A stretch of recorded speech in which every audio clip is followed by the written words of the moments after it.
খাগড়াছড়িতে যে মারমা কিশোরীর ধর্ষণ ইস্যুকে কেন্দ্র করে ৩ জনের প্রাণ গেল, উত্তপ্ত জনপদে পরিণত হলো পুরো জেলা।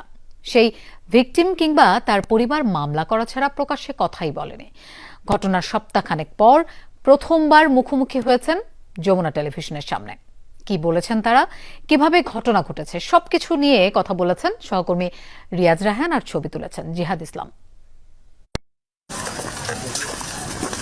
ভুক্তভোগীর বাড়ি থেকে ঘটনাস্থল ১০০ মিটারের মধ্যে বাসায় পাওয়া যায় তার বাবাকে, যিনি মামলার বাদী। জানান তিনি সহ আরো কয়েকজন ঠিক বাড়ির সামনের চায়ের দোকানে ছিলেন তখন। সব সময় আমার মেয়েটা প্রাইভেট পড়ে ওখানে, আমরা সব সময় দোকানের সামনে দোকানে অপেক্ষা করে থাকতাম।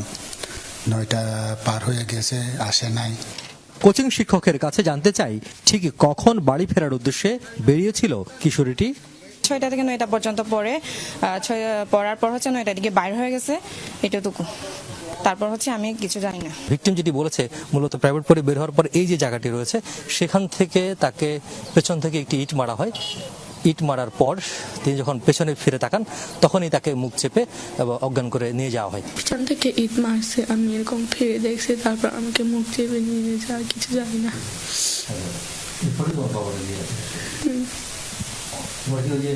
তুমি যখন তুমি জানতে পারছো তখন তুমি হাসপাতালে না বাসায় বাসায় গাড়ি করে নিয়ে যাচ্ছিল তখন এলাকা খুঁজে ফেলছি, পাই না। পরে প্রায় 11টার দিকে, প্রায় 11টা পার হয়ে গেছে। খোঁজার পরেই তারপরেই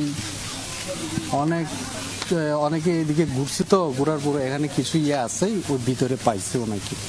ভুক্তভোগী, তার পরিবার ও এলাকাবাসীর দেখানো সেই স্পটের দিকে আমরা, যেখান থেকে অচেতন অবস্থায় উদ্ধার করা হয় সেই কিশোরীকে, যেখান থেকে নিয়ে যাওয়া হয় তাকে, সেখান থেকে এর দূরত্ব মাত্র 30 থেকে 50 মিটার।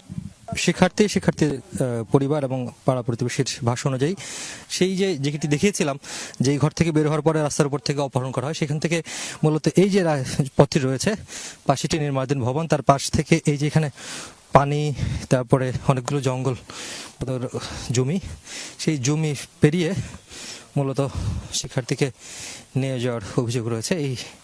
এই পথ ধরে একেবারে যে রাস্তাটি রয়েছে এখান থেকে ঠিক এই জায়গাটিতে না, ঠিক এই জায়গাটিতে তাকে পাওয়া যায়। এবং এখানে যারা স্থানীয় আছেন তারা এসে বলছেন যে এখনো ধান যে গাছগুলো রয়েছে সেই গাছগুলো পড়ে আছে ঠিক এই জায়গা থেকে। মূলত এখন আমরা যদি একটু দেখানোর চেষ্টা করি, পানি এবং কাদা রয়েছে, দেখতে পান যে এখানে প্রচুর পানি এবং কাদা রয়েছে, অন্তত হাঁটু সমান না হলেও কিছুটা তার কাছাকাছি পানি এবং কাদা রয়েছে।